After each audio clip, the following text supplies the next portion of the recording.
Hari ini kita akan memulai materi kuliah kita. Setelah pekan lalu kita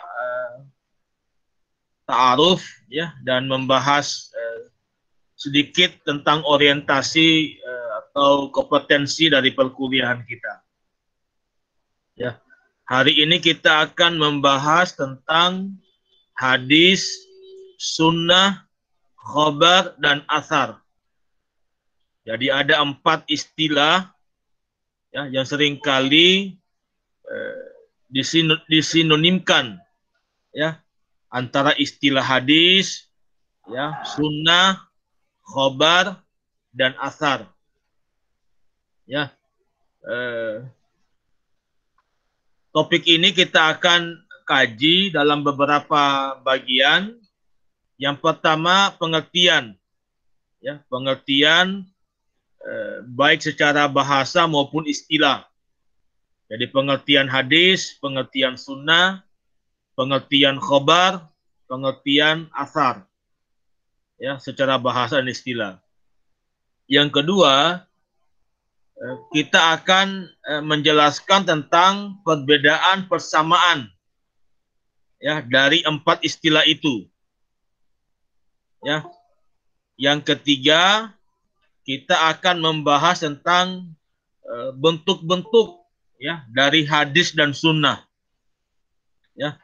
Jadi tiga bagian ini yang nanti menjadi lokus kajian kita dan menjadi hal yang teman-teman mesti ketahui. Ya. Oke, kita masuk ke bagian pertama, pengertian. Tapi kita akan kaji per istilah. Ya, kita mulai dari kata hadis. Ya, saya akan menunjuk ya 1-2 orang untuk menjelaskan hasil bacaan atau catatannya tentang apa itu hadis. Ya, baik secara bahasa maupun istilah. Ya, nanti setelah kita selesai, ya, telah mengkaji dan memahami ya istilah dari hadis, baru kita pindah ke sunnah, ya, pindah ke khobar hingga pindah ke athar. Oke, saya mau tawarkan, ada yang mau bacakan catatannya atau saya mau tunjuk? Silakan yang mau ini. Saya, Pak. Siapa? Nur Fadilah, silakan, tapi dinyalakan kameranya ya. Ya, Pak.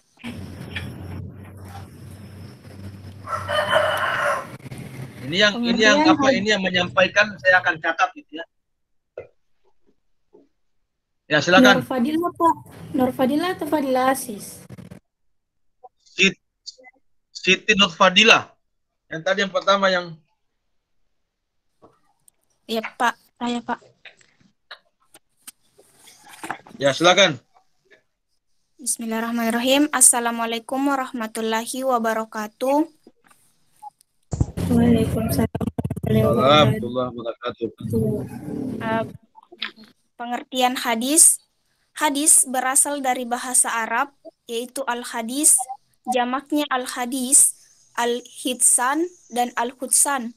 Dari aspek etimologi, kata ini bermakna banyak, diantaranya al-jadid atau yang baru, lawan dari al-qadim atau yang lama, dan al-khabar yang artinya kabar atau berita. Sementara pada sisi terminologis atau istilah para ulama hadis, pada umumnya mendefinisikan hadis sebagai salah satu sabda, perbuatan, takrir atau ketetapan, dan hal ilwal yang disandarkan kepada Nabi Muhammad SAW. Itu, Pak, dari saya. Oke, makasih banyak Siti Nur Fadilah.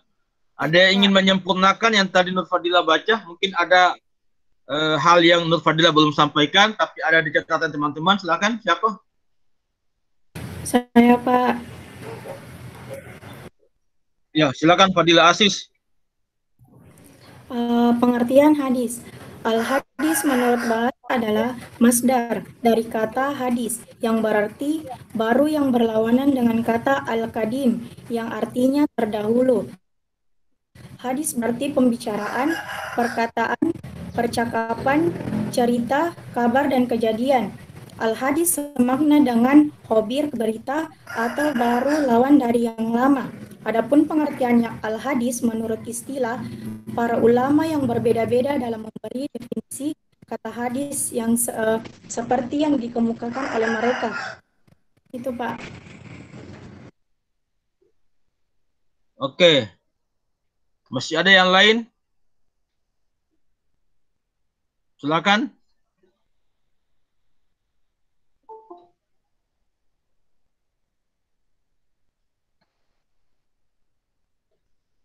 Masih ada yang ingin menambahkan?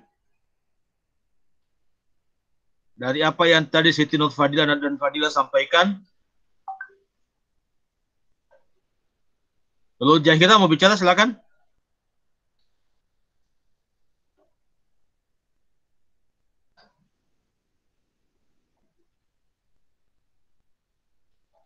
Masih ada yang lebih lengkap catatannya tentang hadis? Ada, silakan.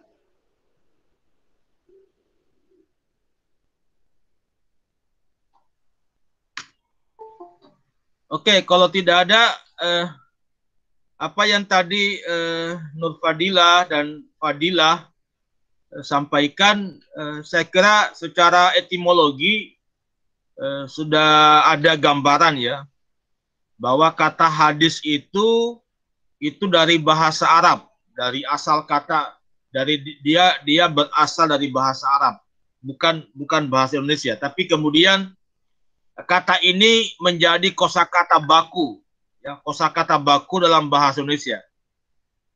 Ya, jadi kalau teman-teman membuka kamus ya, bahasa Indonesia, itu pasti menemukan istilah hadis. Ya, istilah hadis. Nah, secara bahasa, ya, kata hadis seperti yang tadi teman-teman sampaikan, ada 3 maknanya. Ya, yang pertama al-jadid, ya, yang baru, lawan dari al-qadim, yang lama. Ya, jadi al-hadis, ya, bimakna al-jadid, ya, sesuatu yang baru, lawan dari al-qadim. Ya, yang kedua, dia bermakna al-khabar, ya, berita, ya, berita. Yang ketiga, dia bermakna al-qarib, sesuatu yang dekat.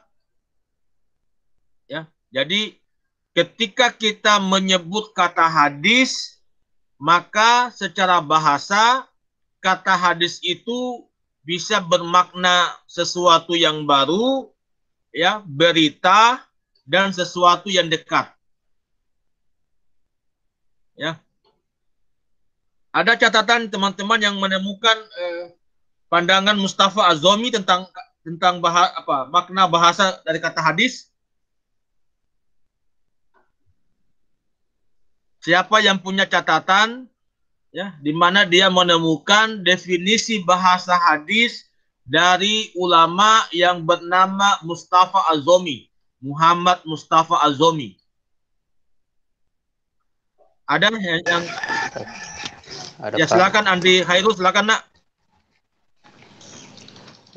Muhammad Mustafa Az-Zomi mendefinisikan bahwa kata hadis dalam bahasa Arab al-hadis secara etimologi atau lughawiyah berarti komunikasi atau kisah percakapan, artinya religius atau sekuler, historis atau kontemporer.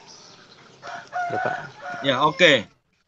Jadi Mustafa Az-Zomi mendefinisikan kata hadis secara bahasa bermakna komunikasi religius, ya, komunikasi spiritual. Yang kedua, dia bisa bermakna kisah atau cerita. Ya. Jadi misalnya kalau Anda membaca surah Ad-Duha itu, wa amma bi ni'mati rabbika fahaddis. Ya, adapun nikmat Allah, maka fahaddis, Ya, kisahkanlah, ceritakanlah. Ya. Jadi ada 4 tadi yang Andi Hairul ya sampaikan dari definisi bahasa dari kata hadis menurut Mustafa Al-Ghomi. Ya. Saya kira jelas ini ya. Jadi ada 3 makna kata hadis secara bahasa, secara umum. Ada 4 makna kata hadis secara bahasa dari Mustafa Al-Ghomi. Ya, komunikasi religius, kisah, cerita, ya. Tadi apa tadi Hairul? Satu lagi apa tadi? Yang terakhir tadi apa? Kontemporer. Ya, kontemporer. Sekuler. Ya. Itu makna bahasa kata hadis. Ya. Oke, kita pindah ke makna istilah. Ya, ke makna istilah. Jadi dalam agama atau dalam kajian teks ya, baik itu Quran maupun hadis, setiap kata itu senantiasa mengandung makna bahasa, makna lugawi sekaligus makna istilahi. Ya. Nah, secara istilah tadi yang seperti Siti Fadila atau Siti Nur Fadila sampaikan, dia hanya mengutip satu pandangan dari ulama hadis. Ya, satu ulama hadis dia jelaskan hadis itu adalah segala sesuatu yang disandarkan kepada Nabi ya, baik berupa perkataan, perbuatan, ketetapan dan hal ihwal yang berkaitan dengan Nabi. Itu definisi hadis ya secara istilah dari ulama hadis. Ya, jadi segala sesuatu yang disandarkan kepada Nabi baik berupa perkataan, perbuatan, ketetapan dan hal ihwal yang berkaitan dengan Nabi. Ya. Ada definisi lain dari ulama usul fikih. Ada yang mencatat tentang itu? Silakan kalau ada catatannya tentang definisi hadis menurut ulama usul fikih. Saya Ustaz. Ya, silakan Siti Nur Fadila. Ulama usul fikih mendefinisikan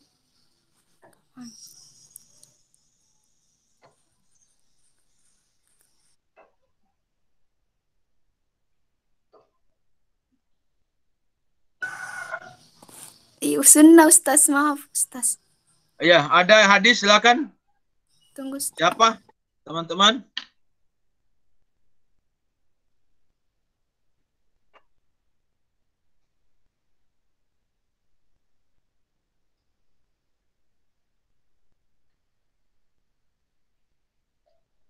Maksila ada catatannya? Definisi hadis menurut ulama hadis? Sama tadi yang disebut pertama Siti Nur Fadila Ustaz. Oke. Ya. Nggak ada ya? Oke. Dalam pandangan ulama usul fikih, hadis itu adalah segala sesuatu yang disandarkan kepada Nabi, ya, baik berupa perkataan, perbuatan, dan ketetapan Nabi yang berkaitan dengan hukum syara. Ya, yang berkaitan dengan hukum syara. Jadi ada perbedaan di sini ya, perbedaan yang Anda bisa pahami dari dua konsep ini. Ya, kalau ulama hadis itu definisinya umum. Ya, secara umum. Kalau ulama usul fikih dia membatasi hanya pada aspek yang berkaitan dengan hukum syara. Ya, hukum syara. Artinya bagi ulama usul, ucapan Nabi, perbuatan Nabi, ketetapan Nabi yang bisa menjadi hadis jika ucapan, perbuatan, ketetapan itu mengandung nilai hukum syara. Ya, nilai hukum syara. Nah, kalau ulama hadis tidak. Ya, ulama hadis tidak, dia umum. Ya, dia umum. Maka pertanyaan berikutnya adalah mengapa ulama hadis dan ulama usul berbeda dalam mendefinisikan hadis? Ya, ada yang punya catatan tentang itu? Apa alasan atau mengapa ulama hadis dan ulama usul berbeda dalam mendefinisikan hadis?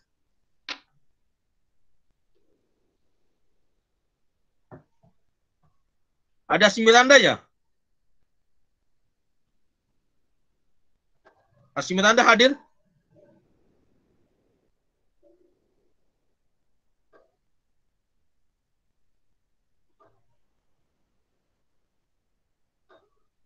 Sorry, Musfira, ada Musfira ya? Halo, mana Musfira?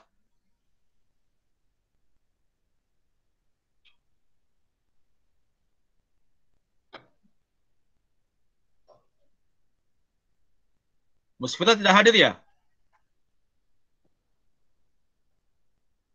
Hadir, Ustaz. Saya, Pak. Ya, silakan Fitri Aulia.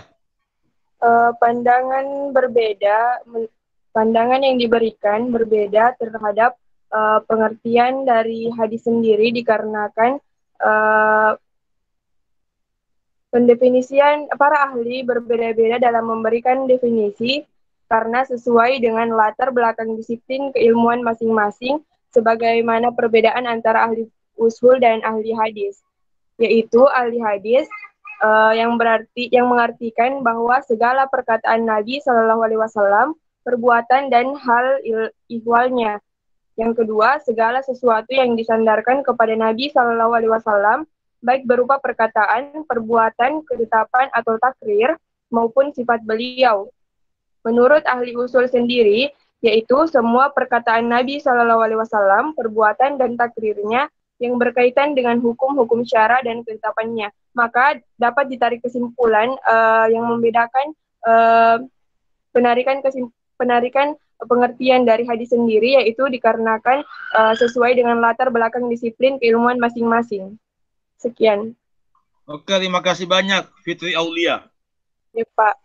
Jadi yang pertama, ya, apa yang saya bisa tangkap yang dari Fitri sampaikan, itu berbeda latar belakang keilmuan. Ya, ulama hadis dia ahli hadis, ulama usul dia ahli fikih. Ya, dia ahli usul fikih. Ya, beda ilmu, beda dalam mendefinisikan konsep tentang hadis. Nah, yang kedua, selain beda latar belakang keilmuan, perbedaan juga terjadi karena berbeda dalam melihat sosok Nabi. Ya, berbeda dalam melihat sosok Nabi. Nah, ulama hadis itu melihat Nabi sebagai sosok teladan, sosok uswatun hasanah. Ya, sehingga segala hal yang Nabi lakukan, yang Nabi ucapkan, yang Nabi tetapkan, itu mesti diikuti sebagai uswatun hasanah tadi itu, teladan. Nah, sedangkan ulama usul, dia melihat Nabi lebih pada aspek dia sebagai pembuat hukum syara, ya, sebagai legislator, ya, pembuat hukum. Jadi dalam agama kita ada dua sumber hukum itu. Ya, ada dua sumber hukum yang dibuat oleh Allah, itulah Al-Quran, dan yang dibuat oleh Nabi, itulah hadis. Ya, jadi ulama usulnya melihat Nabi itu sebagai sosok pembuat hukum syara. Ya. Jadi saya kira itu yang menjadi titik ya perbedaan kenapa kemudian antara ulama hadis dan ulama usul berbeda dalam mendefinisikan hadis. Oke, ada pertanyaan sampai sini teman-teman? Silakan. Kalau ada yang belum jelas dari apa yang kita sampaikan dari kata hadis tadi dulu. Ya, sebelum pindah ke istilah lain.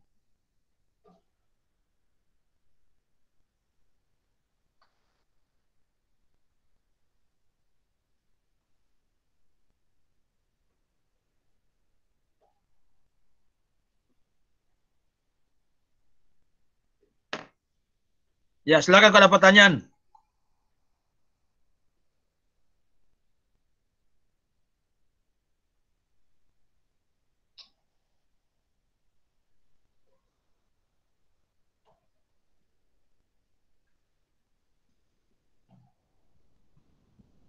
Saya, Pak.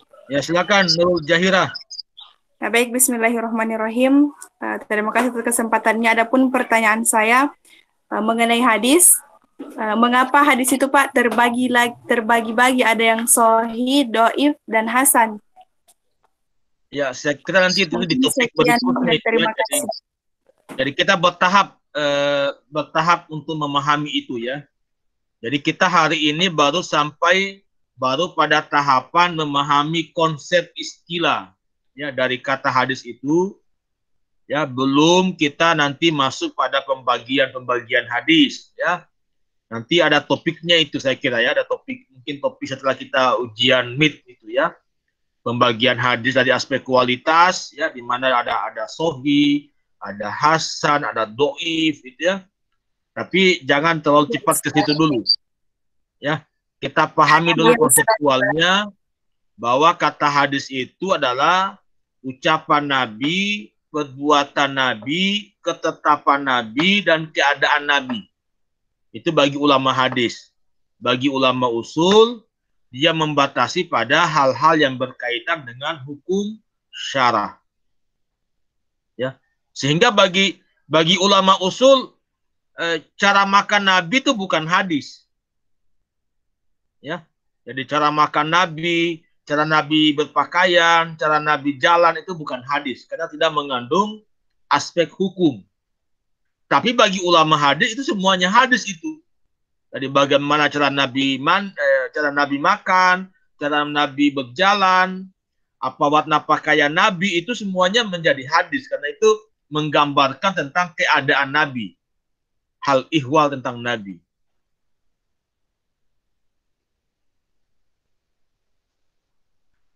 Oke, yang lain masih ada teman-teman, silakan. Tentang hadis dulu ya, kita belum pindah ke sunnah. Nanti kalau tidak ada pertanyaan kita pindah ke sunnahnya.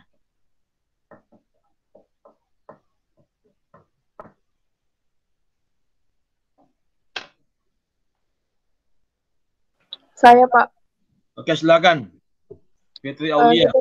Ya, seperti yang telah dijelaskan Bapak tadi, ada beberapa pengertian dari kata hadis, diantaranya yaitu al-jadid, yang berarti sesuatu yang baru, lawan kata dari al-qadim, artinya sesuatu yang lama. Bisa dijelaskan, Pak, yang dimaksud dari sesuatu yang baru tersebut itu seperti apa? Terima kasih. Ya, jadi apapun sesuatu yang baru, kalau kita menggunakan bahasa Arabnya namanya hadis. Ya, alam ini kan hadis, sesuatu yang baru yang diciptakan.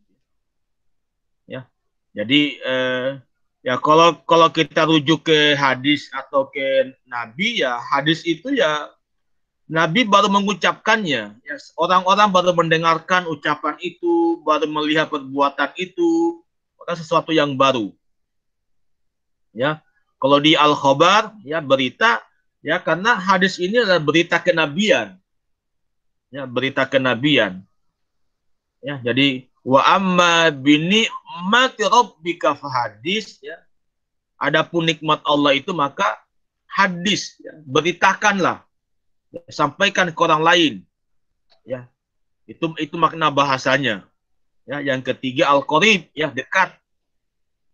Ya, dekat. Jadi ini sekali lagi kita mesti pahami dalam konteks bahwa itulah keindahan bahasa Arab. Ya, tidak sama bahasa Inggris. Ya, bahasa Inggris itu ya tidak punya makna ganda dia. Ya, dia kalau kita bilang apa? Kita bilang go itu pasti ya pergi. Kecuali ya ada tambahan kata di depannya mungkin akan berubah makna. Ya, tapi kalau bahasa Arab satu kata itu bisa multi makna. Ya, secara bahasa. Ya, jadi itulah keindahan bahasa Arab sehingga dia dipilih menjadi bahasa Al-Qur'an. Ya, karena dengan variannya makna-makna itu akan melahirkan varian hukum yang bisa muncul dari ayat itu, yang kalau kita membaca ayat misalnya atau hadis gitu ya. Jadi saya kira itu ya, Fitri Aulia. Ya Pak, makasih. Oke, masih ada yang lain teman-teman, silakan.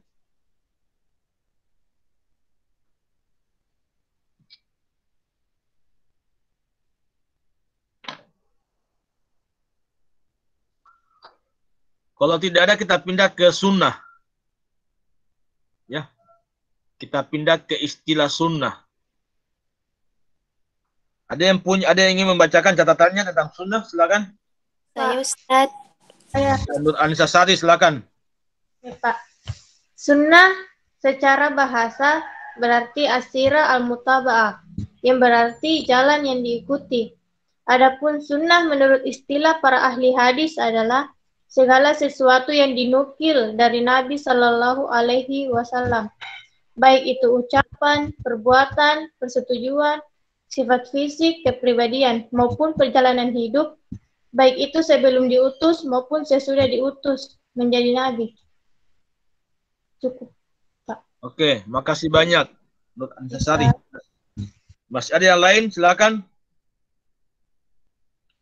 Mungkin ada tambahan perbedaan catatan yang tadi Nisa sampaikan. Saya Ustadz. Ya, silakan Mas Saya Heni. Ustadz. Silakan Mas Heni Neni. Sunnah secara bahasa berarti as-sirah al-mutaba'ah, yang berarti jalan yang diikuti. Setiap jalan dan perjalanan yang diikuti dinamakan sunnah, baik itu jalan yang buruk maupun yang baik, baik itu jalan yang baik maupun jalan yang buruk. Dan sunnah menurut istilah para ahli hadis adalah segala sesuatu yang dinukil dari Nabi Muhammad SAW, baik itu ucapan, perbuatan, persetujuan, sifat fisik, kepribadian maupun perjalanan hidup, baik itu sebelum diutus maupun setelah diutus. Perbedaannya di sunnah tadi Ustaz, tambahan sedikit. Oke, makasih banyak. Ya, Ustaz. Masih ada? Silakan kalau masih ada yang ingin punya catatan yang berbeda sama Marhaeni sama Nisa, silakan.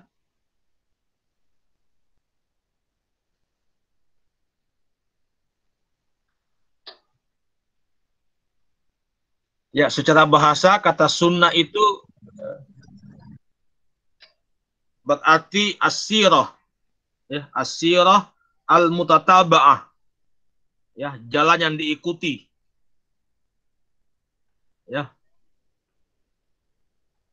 itu makna sunnah atau at-tariqah, ya, jalan, at-tariqah mahmudah atau mazmumah, ya, jalan yang terpuji maupun yang tercelah, itulah sunnah. Ya, kita juga bisa artikan sunnah itu kebiasaan, ya, kebiasaan Nabi, ya, atau tradisi, ya, adat, itu juga sunnah itu, ya. Nah, secara istilah, ya, secara istilah kita juga akan kembali kepada 3 konsep, ya, sunnah, ya, dari ulama hadis, dari ulama usul, dan ulama fikih. Ya, ada yang punya catatan tentang itu enggak? Tadi sudah dikemukakan ulama hadisnya, Ya, ulama hadisnya mengatakan bahwa sunnah itu segala sesuatu yang disandarkan kepada Nabi, baik berupa perkataan, perbuatan, ketetapan, ya, sebelum kenabian dan setelah kenabian. Ya, jadi tadi kalau kita kembali ke kata hadis tadi itu, maka ya kita bisa menangkap perbedaannya bahwa kalau hadis itu dia hanya tidak punya batasan, ya, dia sifatnya umum dan biasanya dia lebih menekankan pada pasca kenabian, ya, setelah kenabian. Tapi kalau sunnah itu sebelum Muhammad dilantik menjadi nabi dan setelah dilantik menjadi nabi itu menjadi sunnah, ya, menjadi sunnah. Ya, jadi perbuatan-perbuatan Nabi, ya, yang dilakukan sebelum dilantik menjadi Rasulullah bagi ulama hadis itu masuk kategori sunnah, ya, masuk kategori sunnah. Nah, yang kedua ulama usul, ya, saya kira ulama usul ini hampir sama, ya, hampir sama mendefinisikan dengan hadis, ya, selalu menekankan pada aspek hukum syarah. Ya, selalu menekankan pada aspek hukum syara. Ya, jadi Anda kalau menjelaskan definisi sunnah secara istilah, ya, sama dengan definisi hadis secara istilah yang dikemukakan oleh ulama usul. Nah, yang ketiga ulama fikih. Ya, ulama fikih. Nah, kalau ulama fikih dia melihat istilah sunnah itu sebagai bagian dari al-ahkamul khamsah, hukum yang 5, hukum taklif yang 5. Ya, ada yang tahu? Siapa yang bisa menyebutkan hukum taklif yang 5 itu, coba?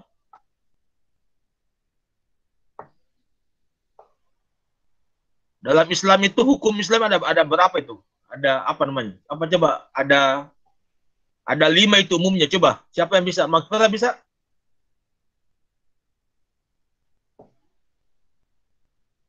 Hukum taklif itu coba. Andi Bese.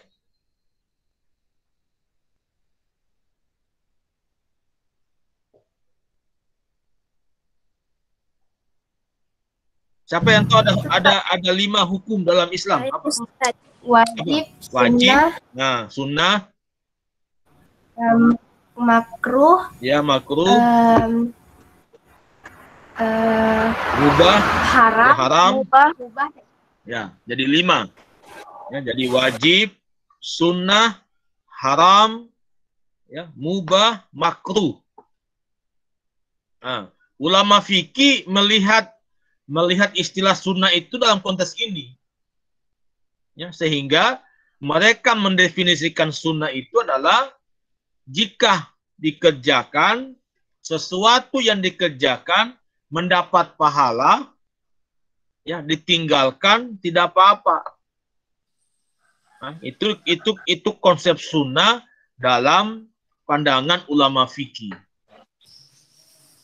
Nah, itu definisi klasik, itu definisi klasik. Kalau mau didefinisikan secara modern, ya, lebih maju lagi, sunnah itu dikerjakan mendapat pahala, ditinggalkan rugi. Ya. Jadi dia tetap tidak masuk kategori wajib, tapi kalau Anda tidak melakukan sesuatu yang sunnah yang Nabi anjurkan, Anda rugi. Ya, karena kalau Anda kerjakan, Anda mendapatkan kebajikan, Anda mendapatkan pahala. Ya, cuma ya karena kita menganggap bahwa sunnah itu kalau dikerjakan dapat kebaikan, tidak dikerjakan dapat apa, ya akhirnya orang malas-malasan untuk melakukan sunnah. Ya, padahal itu kewajiban-kewajiban agama yang bisa menutupi kekurangan dari hal-hal yang wajib. Ya, jadi ibadah-ibadah sunnah itu tujuannya menutupi kekurangan dari ibadah wajib kita. Ya, sehingga tidak boleh kita memandang enteng, ya, tidak boleh kita menganggap remeh terhadap amalan-amalan sunnah itu. Ya, meskipun teman-teman kita boleh saja berbeda-beda di dalam mengkonsep di dalam menentukan sesuatu itu apakah sunnah atau bukan sunnah. Ya. Kita bisa berbeda-beda. Ya. Sebagian orang misalnya mengatakan laki-laki yang panjang janggutnya itu sunnah. Ya, itu sunnah. Makanya ada sebagian orang atau kelompok agama yang karena ingin mengikuti sunnah, akhirnya dia memaksakan diri untuk menumbuhkan janggutnya. Bahkan kalau tidak tumbuh, dia belikan obat. Ya, itu karena melihat sebagai sunnah. Ya. Oke, ada pertanyaan sampai sini tentang sunnah, teman-teman? Saya, Pak. Ya, silakan Noval. Pak, ini kan penjelasannya tadi sunnah. Setiap jalan dan perjalanan yang diikuti dinamakan sunnah, baik itu jalan yang baik maupun jalan yang buruk. Ya. Jalan yang buruk itu kayak bagaimana, Pak? Ya, jalan yang buruk itu misalnya kalau Noval bangun jam 10 pagi. Jadi Noval itu punya kebiasaan bangun jam 10 pagi, itu kebiasaan yang buruk itu. Itu sunnah itu. Ya, jadi sunnah itu kebiasaan-kebiasaan, segala kebiasaan, baik itu kebiasaan baik maupun kebiasaan buruk, itu masuk kategori sunnah. Ya, sama juga tradisi kan, sunnah kan sama dengan tradisi kan. Kalau tradisinya itu bertentangan dengan agama, dia buruk itu. Ya, misalnya ada orang yang di kampung itu tradisinya misalnya kalau nanam padi dia punya kebiasaan ini. Kalau diukur dengan pendekatan agama itu buruk itu. Itu sunnah juga itu. Ya, sunnah juga. Jadi tapi jangan ini ya, jangan terkecoh dengan pengertian bahasa ya. Kita tetap mengacu pada konsep istilahnya. Ya. Secara bahasa, ketika orang menyebut sunnah, maka sunnah itu adalah jalan, ya, jalan baik itu yang baik maupun jalan yang buruk. Itu sunnah. Nah, cuma kan kemudian agama, ya, agar kita tidak menempuh jalan yang buruk, maka ada petunjuk agama. Jadi petunjuk agama itu datang untuk memperbaiki kebiasaan-kebiasaan buruk kita. Ya, misalnya di zaman jahiliyah dulu itu orang biasa atau punya sunnah kebiasaan minum khamar. Ya, itu kebiasaan mereka itu, minum khamar. Maka datanglah agama, ya, datanglah Al-Qur'an memperbaiki itu. Ya, sehingga menjadi kebaikan. Jadi hal-hal yang buruk ya, yang menjadi kebiasaan, tradisi, secara personal, secara kolektif itu mesti diperbaiki dengan petunjuk agama. Ya. Jadi kita ini semua punya kebiasaan ya.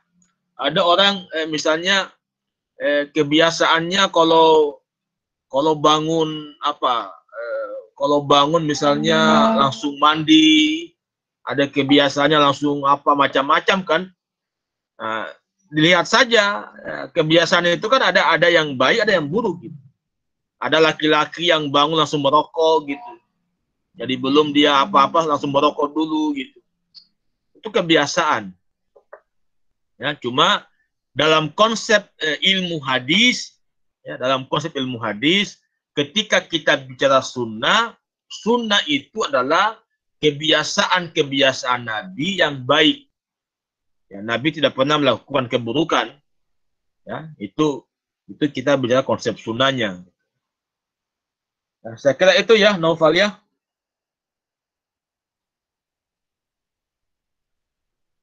Masih ada teman-teman yang lain, silakan.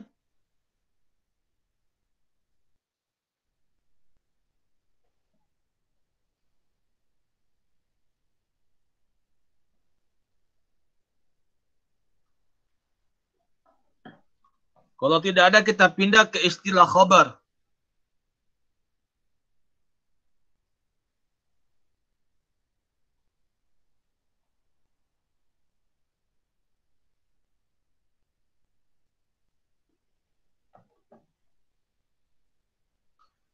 Ya, istilah utama yang banyak digunakan dua saja ya. Jadi istilah hadis dan istilah sunnah. Ya, hanya kemudian para ulama kita seringkali mensinonimkan ya, dua istilah yang umum ini, hadis sunnah dengan khobar, dengan asar. Ya, khobar dan asar.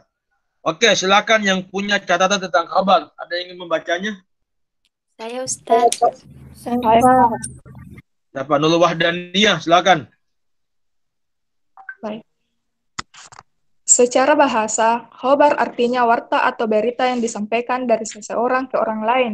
Sedangkan secara istilah, yaitu segala sesuatu yang disandarkan atau berasal dari Nabi Shallallahu Alaihi Wasallam atau dari yang selain Nabi Shallallahu Alaihi Wasallam. Karena itu, khobar dikatakan lebih umum dari hadis, dan khobar lebih patut dijadikan sinonimnya hadis daripada sunnah. Sekian. Oke, terima kasih banyak ya Wadania. Jadi, ya, Pak. Khobar secara bahasa warta atau berita. Ya, tadi kita sudah definisikan juga al-hadis bermakna al-khobar. Ya, berita. Jadi hampir sama itu ya. Nah, secara istilahnya kemudian khabar itu lebih luas, ya lebih luas, ya karena dia tidak hanya berita kenabian, tapi juga berita di luar nabi, ya jadi sahabat, tabiin, ya, yang membawa berita-berita kebaikan, yang boleh jadi punya referensi dari nabi itu juga khabar, ya khabar, ya. Jadi saya kira tidak ada masalah di situ ya. Tidak ada perbedaan di antara ulama hadis, ulama usul tentang khabar ini. Jadi secara umum itu khabar itu lebih bersifat umum saja dia.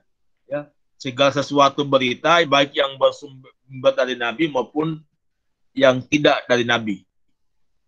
Ya, kalau hadis dia dibatasi oleh Nabi saja. Oleh Nabi. Nah, kecuali kalau kita pindah ke pandangan teologi lain ya, misalnya ya ada pandangan Syiah, misalnya Syiah itu melihat hadisnya bukan cuma Nabi, tapi imam, ya imam atau imamah, para imam dalam teologi Syiah itu juga menjadi bagian dari hadis, ya.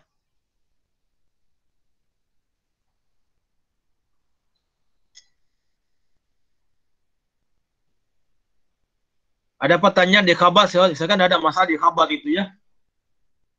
Kita pindah ke asar. Asarun. Asar itu artinya bekas. Ya. Makna bahasa dari kata asar bekas. Ya. Jadi kalau diistilahkan ya, asar itu adalah ya bekas nabi. Ya, perkataan atau sesuatu yang dinukilkan.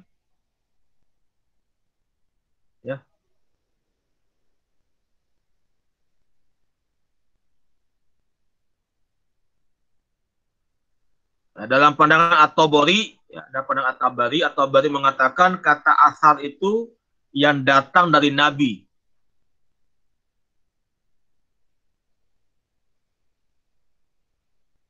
Ya.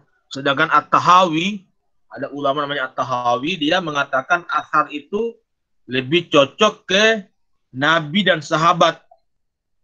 Ya, sumbernya. Sekarang dia lebih hampir sama dengan khabar itu, khabar. Kalau teman-teman senang membaca doa-doa itu, kita ada istilahnya doa maksur, ya, doa maksur. Doa yang pernah dibaca oleh Nabi, ya. Doa-doa bekas-bekas doa Nabi. Doa-doa yang maksur. Ya. Oke, saya kira untuk bagian pertama tuntas ya pengertiannya. Ya, mudah-mudahan dipahami. Dan nanti ini akan menjadi soal kuis. Jadi nanti teman-teman di jam 9.30 itu nanti kita masuk di kuis ya, di Lentera mengerjakan kuis ya. Ada 5 soal kuisnya. Iya Ustaz. Iya Pak. Iya Pak. Tapi Anda belum bisa mengerjakan saat ini ya, karena settingan waktunya 9.30. Buat Anda bisa klik itu, Anda bisa masuk. Oke, kita pindah ke bagian kedua, ya, tentang perbedaan persamaan antara hadis, sunnah, khabar, asar. Ya, kalau Anda mampu memahami dengan baik secara konseptual tadi itu, ya, secara definisi apa itu hadis, apa itu sunnah, apa itu khabar, apa itu asar, maka Anda pasti bisa, ya, memberikan penjelasan tentang titik-titik persamaan dan titik perbedaan antara hadis, sunnah, khabar, asar. Ya, misalnya titik persamaan pertama adalah khabar hadis, sunnah, khabar, asar, ya, bisa bersumber dari Nabi. Ya, bisa bersumber dari Nabi. Nah, perbedaannya khabar dan asar bisa bersumber dari sahabat. Ya. Jadi atau Anda bisa mengatakan begini, kata hadis lebih khusus, ya, dibanding kata khobar, dibanding kata sunnah atau kata asar. Ya.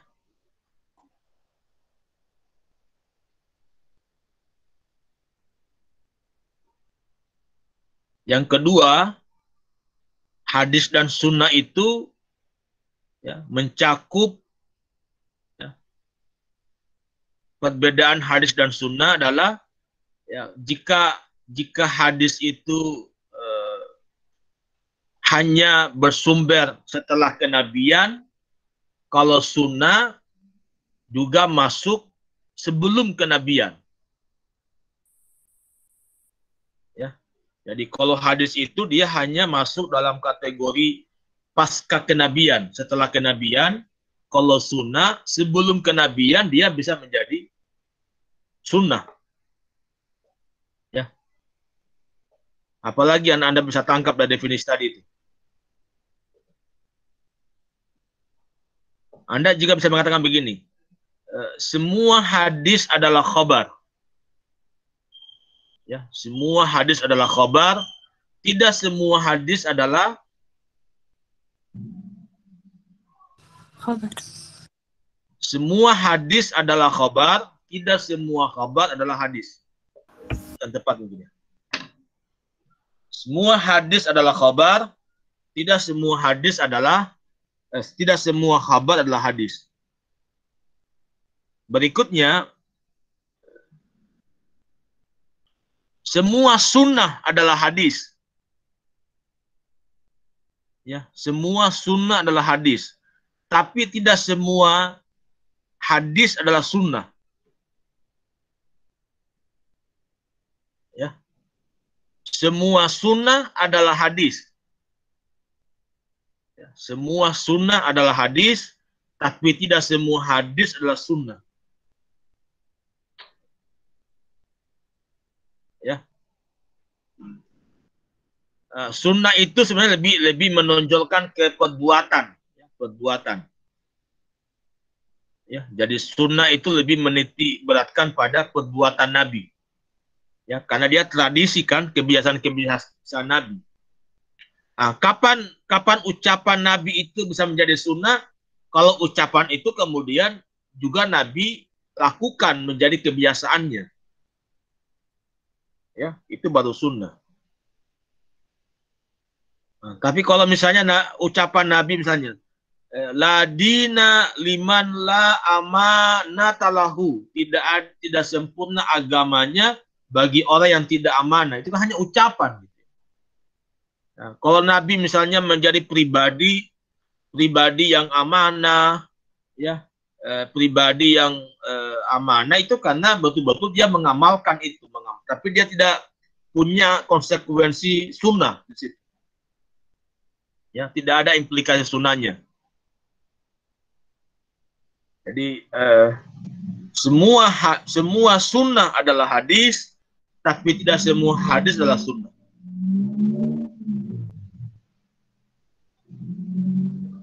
Saya kira untuk bagian itu nanti teman-teman bisa paham sendiri ya. Silakan Anda menemukan ya titik-titik sama dan perbedaan dari 4 istilah itu. Oke, kita pindah ke bagian ketiga ya, tentang bentuk-bentuk ya hadis dan sunnah. Ya, ini juga bisa turun dari definisi, dari konsep. Jadi semuanya ini berbasis pada konseptualnya, definisinya ya. Nah, dari definisi tadi itu yang teman-teman sudah kita bahas, maka hadis sunnah itu paling tidak ada 4-5 bentuknya. Ya, ada 4 atau 5. Yang pertama ada namanya hadis atau sunnah qauliyah. Ya, hadis atau sunnah qauliyah, ucapan Nabi. Jadi ada hadis, ada sunnah yang berbentuk ucapan Nabi atau sabda. Ya, misalnya Nabi mengatakan innamal a'malu binniyat.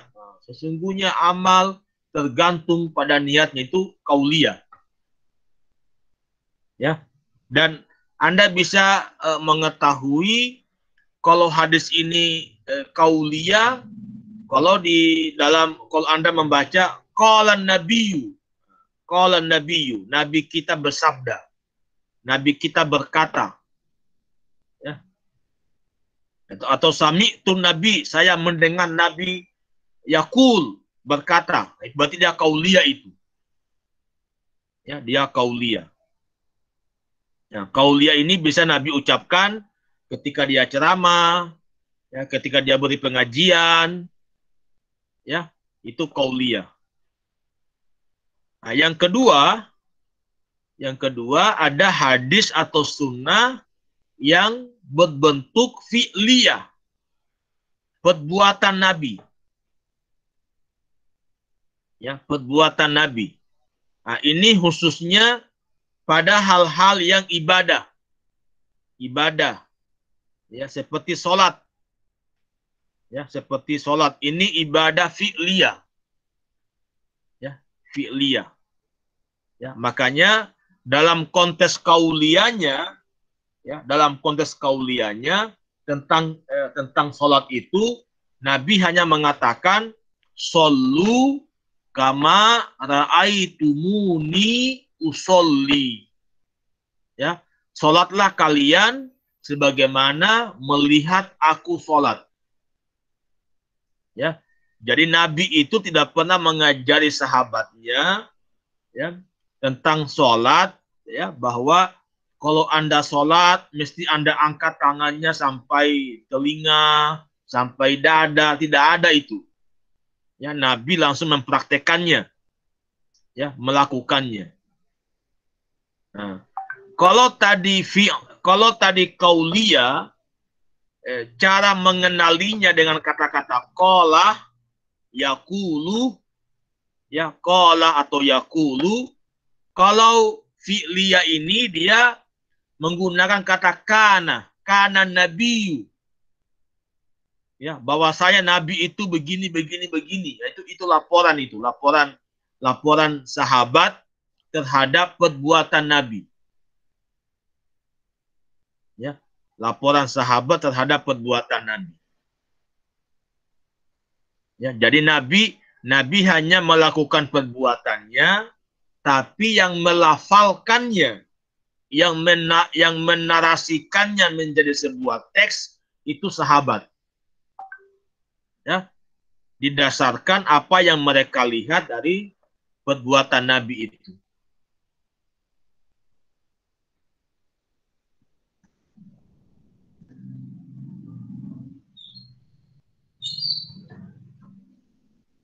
Yang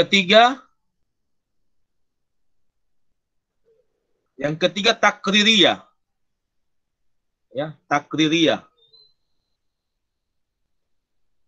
Ya, takririyah itu ketetapan Nabi. Ya, ketetapan Nabi, tapi dia bersumber dari sahabat. Bersumber dari sahabat. Maksudnya adalah sahabat itu melakukan satu perbuatan yang belum pernah Nabi lakukan. Tapi kemudian sahabat itu tanya ke Nabi. Ya, maka Nabi kemudian menetapkan perbuatan sahabat itu baik salahnya, benar salahnya perbuatan itu. Itu namanya takririyah.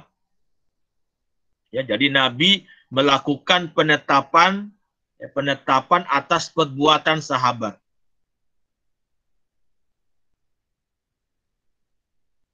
Nah, yang keempat ada namanya hadis atau sunnah ahwaliyah. Ya, ahwaliyah, keadaan Nabi.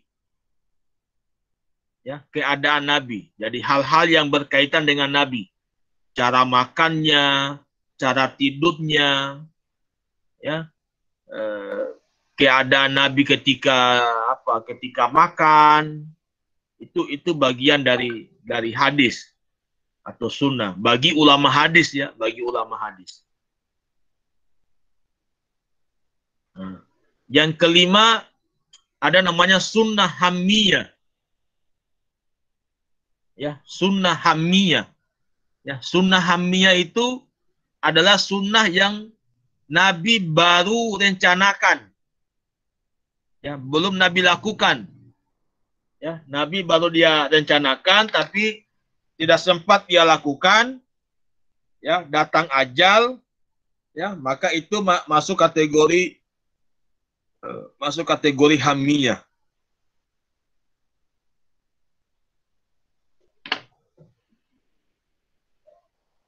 Oke, saya kira itu saja poin-poin yang saya ingin sampaikan. Kalau masih ada hal yang belum jelas, silakan Anda tanyakan. Yang lain kalau bisa juga muncul videonya, ya. Ini dari tadi hanya Wahdaniyah, Maghfirah, Aulia, Andi Bese, Fadila, Nur Fadila. Yang lain tidak ini. Ini yang hadis cuma 30 orang ini yang bergabung di Google Meet. Yang tidak absen ada Fikri tidak absen, Lauhil Mahfuz tidak absen, Andi Diva tidak absen, Nur Fadli tidak absen, Adira, Nuril ada 5, ya. 6 orang tidak mengisi absen, ya, mungkin terlambat dia masuk. Oke, ada pertanyaan teman-teman? Kalau tidak ada pertanyaan, Anda siap-siap masuk ke Lentera lagi jam 9.30 untuk mengerjakan kuis. Ya. Ada 5 nomor kuisnya yang saya kira semuanya saya sudah jelaskan ini. Ya, mohon nanti Anda mengerjakan kuis tidak mengambil jawaban dari internet. Nah, kalau saya tahu Anda mengambil internet, mengcopy dari internet, saya akan errorkan nilainya. Ya, jadi Anda jawab saja sesuai catatan Anda. Ya. Jangan mengambil jawaban dari apa. Dan ini ya kalau misalnya Anda sempat catat baik-baik itu, ya. Boleh jadi juga soal-soal kuis ini akan menjelma menjadi soal ujian tengah semester nanti. Ya, karena ini saya jelaskan poin-poinnya. Ya, poin-poin dari materi ini. Nah, kemudian berikutnya pertemuan pekan depan kita akan membahas tentang struktur hadis. Ya, struktur hadis yang di dalamnya ada sanad, ya, ada rawi, ada matan, ada mukhadrijul hadis. Nah, itu yang akan menjadi catatan Anda berikutnya. Anda mesti membaca dan menulis tentang topik itu. Ya, apa itu sanad, apa itu rawi, apa itu matan, dan apa itu mukhadrijul hadis.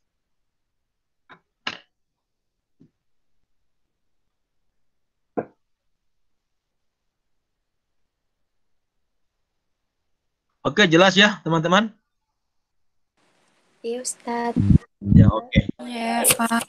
Ya, jadi kalau ada lagi pertanyaan, ya kita tutup ya kuliah kita, dan mudah-mudahan Anda juga sudah paham apa yang Anda lakukan di pertemuan berikutnya, apa yang Anda mesti catat, ya, catatan Anda. Dan saya berharap ya hari ini saya mencatat teman-teman yang aktif dan membaca catatannya. Ada Siti Nur Fadila, Fadila Asis, ada Andi Hairul Fajri, ada Fitri Aulia, ada Nurul Jahira, ada Nur Anissa Sari, ada Marhaeni, Naufal, Nurul Wahdania, dan senantiasa muncul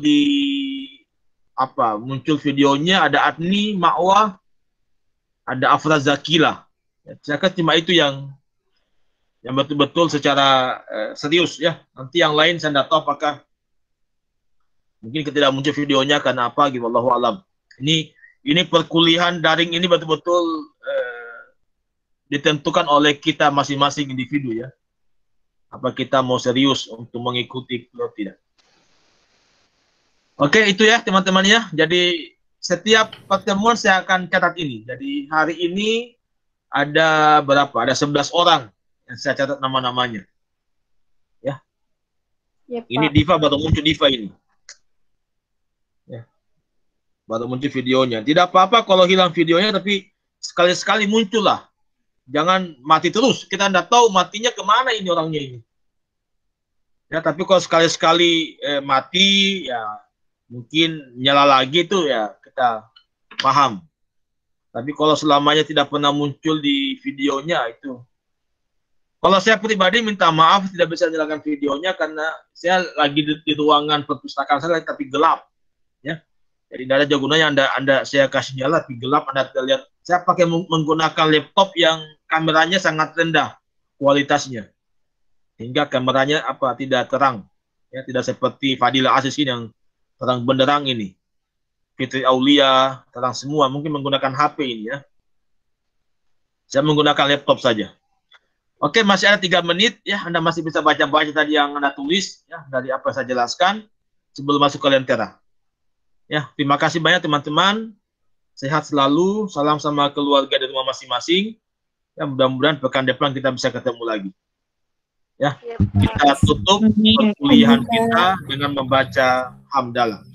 Alhamdulillah. Assalamualaikum warahmatullahi wabarakatuh. Waalaikumsalam warahmatullahi wabarakatuh. Teman-teman bisa keluar untuk masuk kembali ke Lentera. Ya, terima kasih banyak teman-teman.